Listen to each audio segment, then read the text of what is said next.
podcast diretamente da Tecnoshow comigo, né? E o primeiro convidado nosso não podia ser nem mais nem menos que o nosso presidente da UCB Nacional, o Márcio Lopes de Freitas, que veio prestigiar aqui o amigo dele, Antônio Chavago, veio prestigiar a Tecnoshow, mas principalmente veio prestigiar o cooperativismo, no nosso caso, o cooperativismo goiano. Está gostando do que está vendo aí, presidente? Muito, Luiz. Primeiro quero agradecer sempre o convite e a hospitalidade do povo goiano, do cooperativismo goiano, para comigo. Comigo, pessoa. E vir na comigo é sempre uma alegria, porque é uma alegria estar com meus amigos. Primeiro um amigo querido, amigo mesmo, irmão, Antônio Chavago. Sempre foi uma referência para mim, um grande conselheiro. Então, estar com ele, estar com o povo goiano aqui, é sempre uma satisfação. E temos que considerar 50 anos da Comigo, 50 anos dessa esplêndida empresa cooperativa que a Comigo se tornou, tem que ser comemorado, tem que ser batido o tambor, as coisas têm que ser faladas mesmo, tem que mostrar. E eu estava pensando, e foi aquilo que eu falei lá na abertura, Luiz, quando a gente fala no nosso planejamento, quando a gente pensa para o futuro, qual é a cooperativa que a gente imagina para o futuro, e a gente desenha, como você desenha aqui no Goiás, uma linha de estratégia para chegar no futuro. Se a gente der uma olhada para o que a Comigo fez, essa linha foi traçada há 50 anos atrás, eles perseguiram e alcançaram. Então é muito importante. E o mais importante, no Ano Internacional das Cooperativas, a gente poder mostrar para a população, para as pessoas que estão nos assistindo, a capacidade que o cooperativismo tem de transformar as coisas, transformar as regiões, os municípios. Nós não temos muita capacidade de comunicar. Por isso que um podcast, essa comunicação moderna, numa rede de internet, um outro mecanismo de comunicação, pode ser muito importante para a gente mostrar o que o cooperativismo faz. Nós somos muito bons nós com nós. Eu e o Luiz sentamos junto aqui, falamos o dia inteiro dos benefícios do cooperativismo. Mas às vezes as pessoas não conhecem, acham que é um negócio fechado, ou tem um pouco de medo. Então nós precisamos desmistificar isso. E nesse ano internacional, quando o mundo reconhece o cooperativismo, você mostrar exemplos como o da Comigo aqui na Tecnoshow é sempre um bom negócio, é sempre bom a gente fazer. Presidente, aproveitar da experiência do senhor no setor cooperativismo agro, quando a gente olha, por exemplo, o Paraná, que tem um cooperativismo agro muito forte, a gente vê pelo menos umas 8 cooperativas no mesmo tamanho, no mesmo grau de maturidade.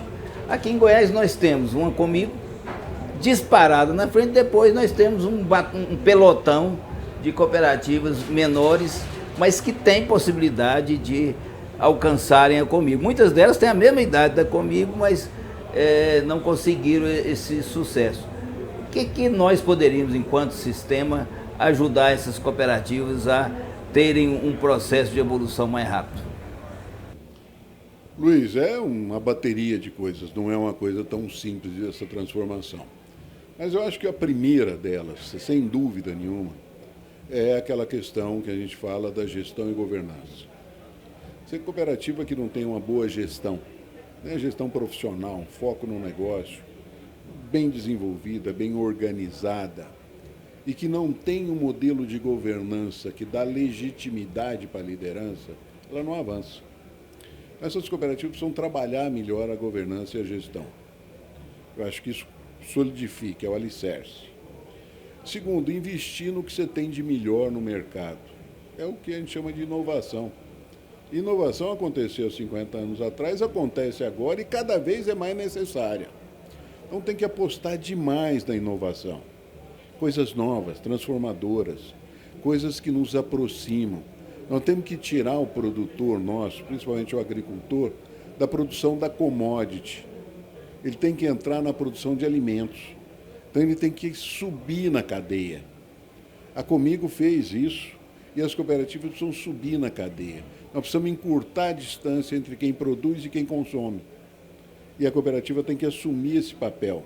Ela não pode ser só um repassador de matéria-prima, de commodity.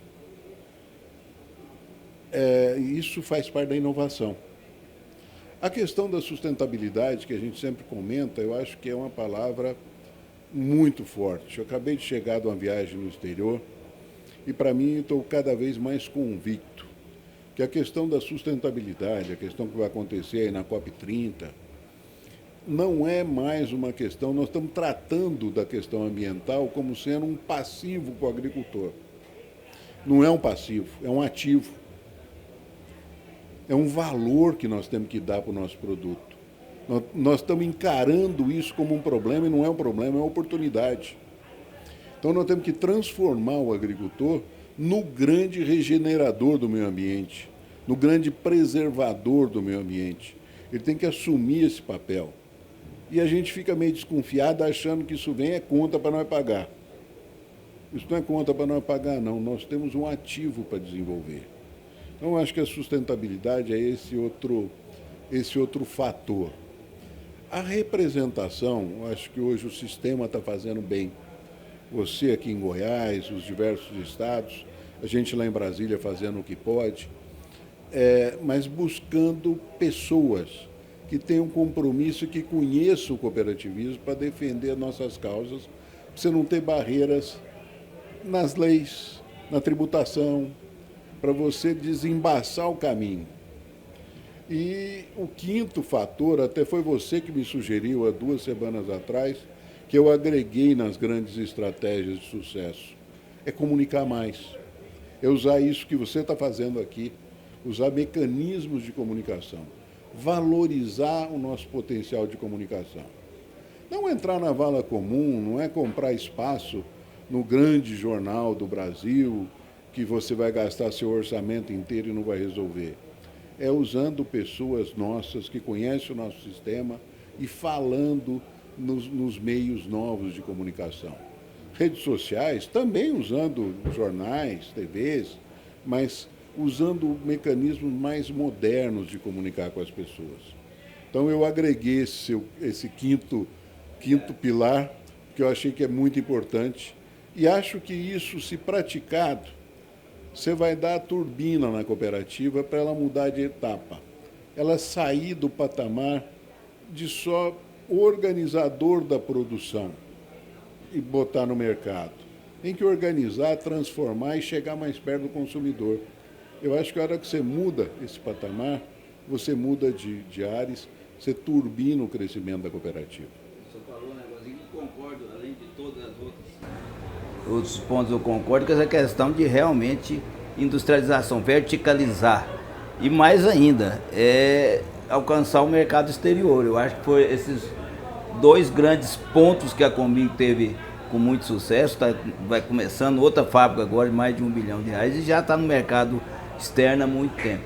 E aí eu emendo, dada assim a pequena escala de cada uma dessas cooperativas que eu estou me referindo, você acha que aquela solução lá do Paraná, a Unio, né, seria uma boa estratégia para as cooperativas unirem em num propósito, não unir as administrações, unir a contabilidade, mas unirem num projeto? O que você acha dessa ideia? Eu acho maduro, eu acho que isso está acontecendo no mercado no todo, com as empresas está acontecendo isso, e não tem por que não acontecer no cooperativismo, sabe, Luiz?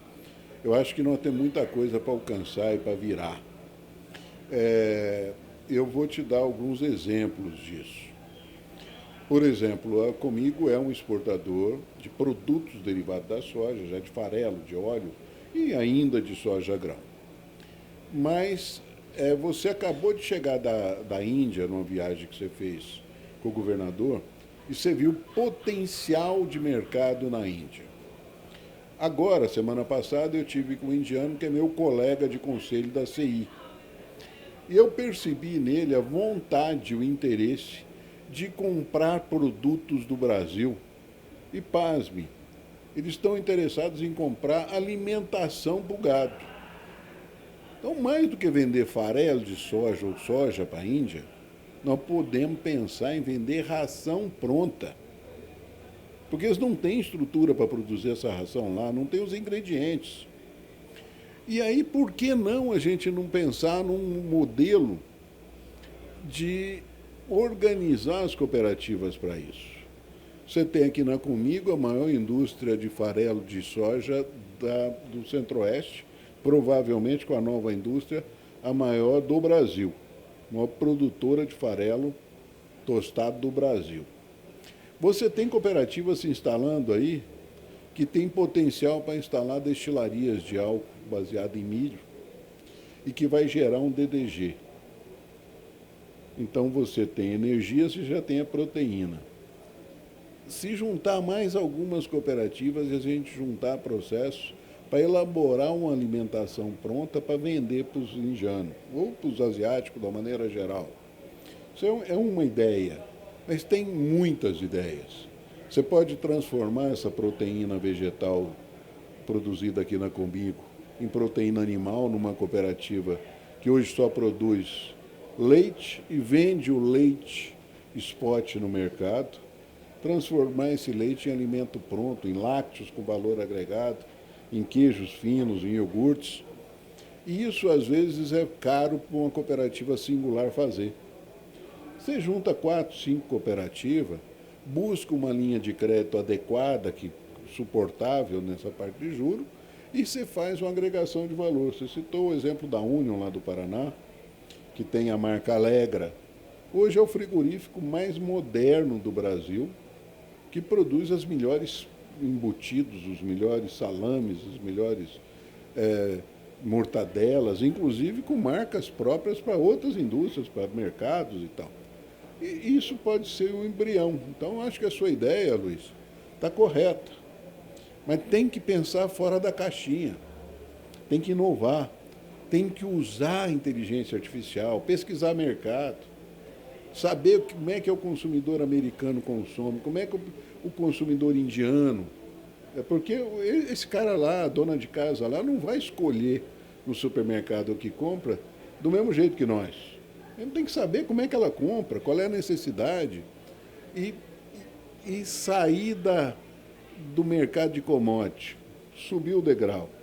Aí você consegue tirar o produtor dessa sazonalidade de preço, uma hora só já está 180, depois vem para 120, você cria uma estabilidade de preço para o produtor, agrega valor, sobra resultado e a cooperativa tem condição de deslanchar. Presidente, e quanto ao tarifaço americano e a COP30? É motivo de preocupação, senhor, pensando em termos de cooperativismo? É motivo de preocupação, sim, as duas coisas. Eu acho que já está muito bem desenhado a maneira como o novo presidente americano está gerindo os negócios americanos. Não é surpresa, em primeiro lugar, porque ele disse que ia fazer isso. E ele está fazendo nos primeiros 6 meses tudo que ele disse que ia fazer. E se ele não fizer agora, ele não faz mais. O que ele está fazendo é usando a força econômica dos Estados Unidos, que, como nós vimos lá com Marcos Troídio, não subestime a força da economia americana. Ela é uma economia que muita gente fala na China, que está crescendo, mas a China precisa multiplicar por 3 para alcançar o PIB americano. Ela precisa ter 3 PIBs da China para dar um PIB americano. A capacidade de consumo de mercado americana ainda é muito superior. Então tem que considerar. E o Trump está usando essa força econômica para fazer um rearranjo das tarifas e das condições americanas. Privilegiando a indústria americana, sim, ele prometeu isso para o povo, mas ele sabe que ele não vai produzir, por exemplo, aço nos Estados Unidos, porque ele não tem condição. Não vai produzir café nos Estados Unidos. Então, ele vai ter que criar as barreiras, depois entrar num processo de negociação. Eu acho que nós poderíamos ter um governo mais habilidoso para negociar, que negociasse como comércio e não com a ideologia. Infelizmente, no momento político brasileiro, nós corremos o risco da ideologia prevalecer sobre a negociação.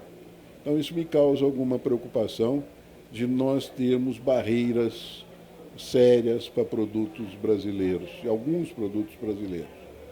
Por outro lado, nós temos o mercado asiático, que, ao contrário, se abre mais. Fechando os Estados Unidos, abre um pouco mais.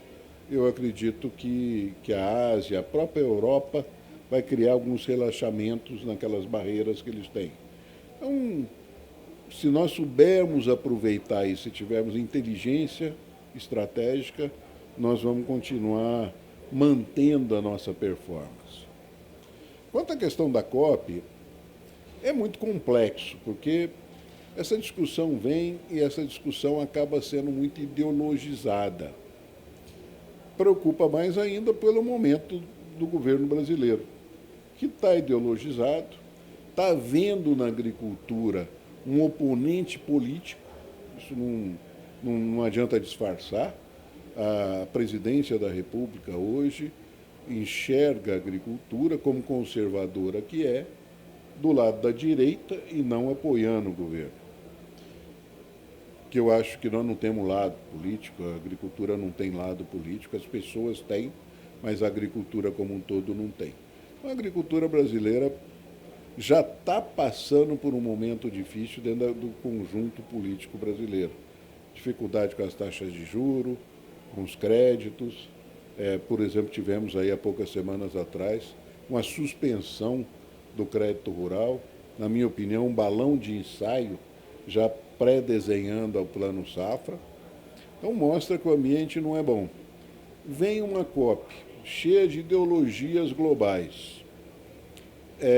Corre o risco deles passarem para a agricultura brasileira uma conta, um passivo, que não é nosso.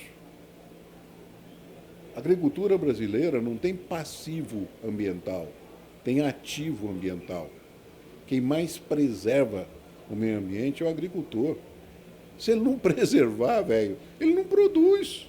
A gente tem que entender isso. Não tem agricultor mesmo consciente, que é um desmatador, que não preserva a nascente, que não cuida da terra, que não melhora a terra para o ano seguinte. É loucura, é suicídio. Esse cara seria um kamikaze. E não tem ninguém louco nesse mundo. Então nós temos que mostrar para o mundo que a agricultura não tem no meio ambiente passivo. Tem o contrário, nós temos ativos. Nós fazemos e fazemos bem.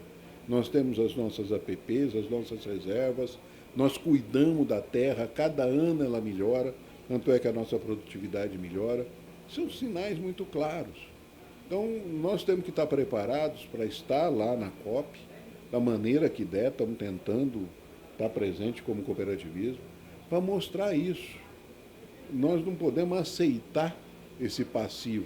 A culpa é do agricultor. Não, não é do agricultor. A sorte do mundo é que tem um agricultor consciente e que preserva. Então, eu acho que a gente tem que encarar a COP com esse outro foco, mudar o jeito de pensar. E peço que as pessoas que nos ouçam pensem sobre isso. Não estou pedindo que acreditem cegamente no que eu estou falando. Pensem um pouco sobre isso. Não tem lógica o agricultor ser um cara que preserva, que preda o meio ambiente e acaba. Ele estaria cometendo um suicídio. Bem, presidente, para a gente encerrar, porque senão fica muito longo, ninguém assiste nós, né?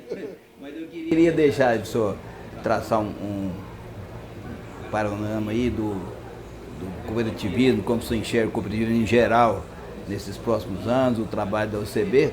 Mas antes eu gostaria de deixar para o senhor dar uma notícia em primeira mão que o senhor deu para mim ali.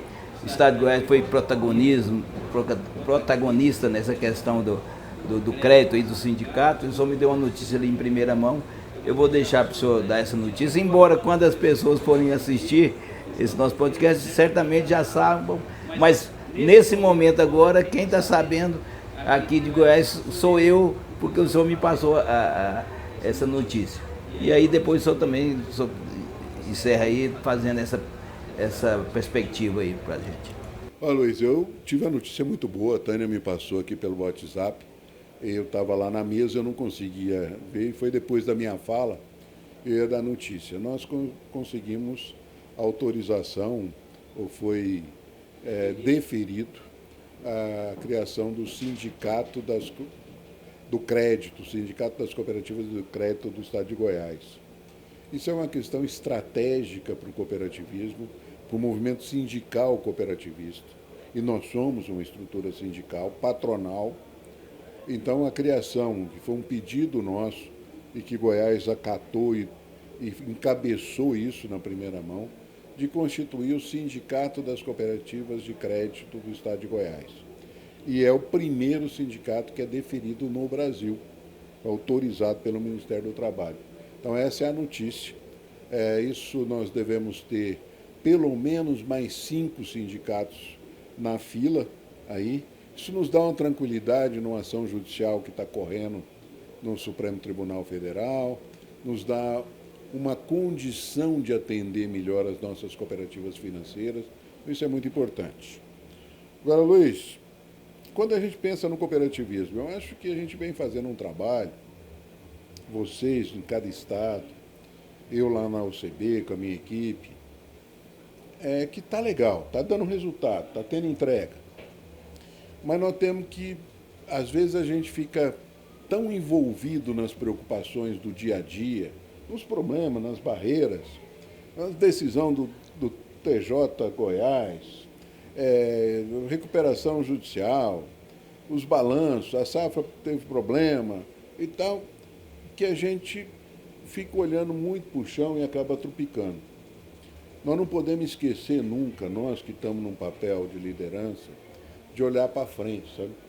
Eu procuro, às vezes, e muitas vezes é por isso que eu gosto de estar na estrada, viajar um pouco, é um tempo que eu tenho para olhar lá na frente e falar qual é a cooperativa que eu quero, Luiz, daqui a 30 anos. Qual é a cooperativa que vai existir na área financeira ou na área do agrícola para daqui a 30 anos? Os meus filhos, talvez o meu neto vai estar usufruindo dessa cooperativa. Como é que vai ser? E às vezes a gente não olha para isso. A gente vai tocando na vida e a gente tem que olhar lá para frente e imaginar. E mesmo que essa imaginação tenha distorções e a gente tenha que ir mudando ela no correr do tempo, a gente tem que olhar para frente e ver. Uma cooperativa inovadora, capaz de fazer boas entregas, capaz de atender a necessidade do cooperado e da região que ela está, capaz de surfar a onda da modernidade. Então, nós temos desafios muito grandes para o cooperativismo. O cooperativismo, como organização de gente, ele vai ter que surfar permanentemente as ondas da inovação, da modernidade, e cabe a nós fazer esse alerta todo dia. Olha para frente, moçada, olha para o futuro, olha a agregação de valor, encosta no consumidor, analisa o que o mercado quer comprar. Então, eu vejo isso como um grande desafio e é por onde a gente vai desenhando as nossas estratégias e as nossas táticas de ação. O mapa não está pronto, não, nós temos que fazer ele junto.